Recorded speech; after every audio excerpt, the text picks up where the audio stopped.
Capitalism Critique, Manifesto of the Communist Party by Karl Marx. Karl Marx was a great German philosopher and a revolutionist who is widely known and respected for his work and influence in creating the modern world. He is hugely appreciated as a revolutionary in his critical analysis of social debates, especially regarding economics, politics, and even socialism.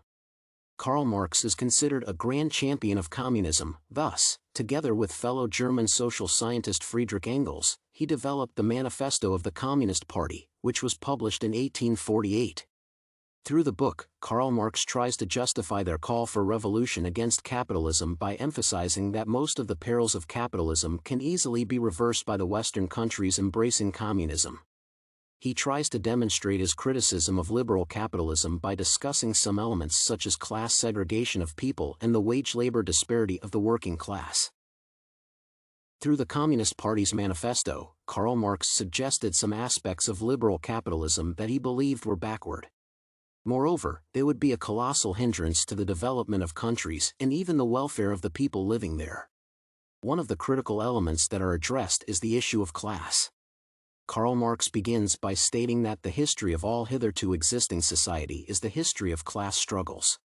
This statement shows that the society that practices liberal capitalism has always put people into different class categories depending on the hierarchy of one class of people being better than the other. It divides people into either being lord or serf, freeman or slave, and even bourgeois or proletarians. Throughout history, there have been constant gradations of societal ranks from the Roman days of patricians, knights, and slaves to the Middle Ages of feudal lords and vassals and even the modern-day bourgeois society. According to Karl Marx, these classes result from people living in a capitalist society where only a few well-connected people have indefinite access to the resources of the land. Ideally, they are the only ones who have the capital to establish themselves. The rest of the people have no other option but to work for the few capitalists to earn their wages. They are referred to as proletarians, and they sell their workforce in return for wages. As highlighted by Karl Marx, the development of modern-day bourgeois has been through the downfall of other people and even other classes of individuals. It began through the serfs of the Middle Ages and was enhanced by the discovery of America and the increase in the exchange of commodities. This led to increased demand for the commodities being traded, hence capitalists invested heavily in facilitating this, thus hiring cheap labor from work. The emergence of the feudal system of industry created a monopoly for the few guilds pushed away by the manufacturing middle class. The industrial middle class and millionaires quickly replaced the manufacturing middle class after the Industrial Revolution and the manufacturing process's modernization. In demonstrating the evolution of the manufacturing industry, Karl Marx indicated how the process has led to the concentration of wealth and political powers to the few capitalists at others' expense. Several people lost their livelihoods and jobs as machines or a few skilled laborers replaced them. This has left no other nexus between man and many other than individuals' self-interest and selfishness against their fellow man. Liberal capitalism, according to Karl Marx, has resolved personal worth into exchange value. It has also increased the exploitation of people through the use of religion and politics, leading to the formation of two extreme classes in society. It has reduced the once strong family relations into mere money relations. Thus, people have, in one way or the other, lost their sense of family unity. Karl Marx indicates that various revolutions in the production sector heavily enabled the bourgeois culture. As such, capitalism can be effectively eradicated through a revolution toward communist ideologies that would help strengthen equality among people and preserve the dignity of individuals.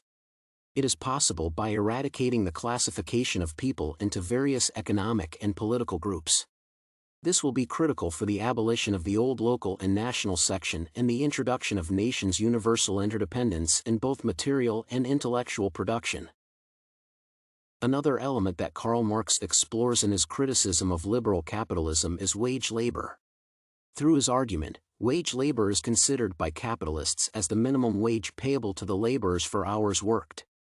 It is meant to keep the worker alive to reproduce a bare existence barely. He criticized it because capitalism the laborers lack financial flexibility and freedom because they cannot keep any monetary surplus from the bare minimum salaries they get. Communism, therefore, does not intend to abolish wage labor but to transform it into a humane way of earning a living. An individual's labor should not only be a means of creation of more capital and at the beck and call of the ruling class to use them to satisfy their interests. Karl Marx, therefore, in an attempt to dignify living labor, states that through communism, labor wages are just a means of elevating, promoting, and enriching the existence of the laborer. This is justified as it will improve the workers' social status and put them on a path to having a better life through good health and even education. In the bourgeois society of the capitalists, they believe that the past dominates the future. This is a massive hindrance to the growth of people and even society because it chains down people's progress and imaginations. It builds a society with no hope for job elevation to the next level as the capitalists of the past strive to still be the capitalists of the future. The poor will also continue to be poor with no light at the end of the tunnel for them. Communism provides everyone with an equal opportunity because, in a communist society, the present dominates the past. In conclusion, Karl Marx highlighted various elements of his criticism of capitalism, such as the class struggles that have dominated society in different stages of history. He also focused on the inequalities associated with the wage-labor tone in the works. He, therefore, puts forth the argument that communism will uplift people all over the world and give them a sense of belonging, unity, and dignity as it uplifts the livelihoods of people. In capitalism, capital is independent and has individuality, while the living people are dependent with no individuality of any sort. This shows that people will rely on the few capitalists with the resources and political strength to offer them a way of earning a living, a situation in which the remedy is communism.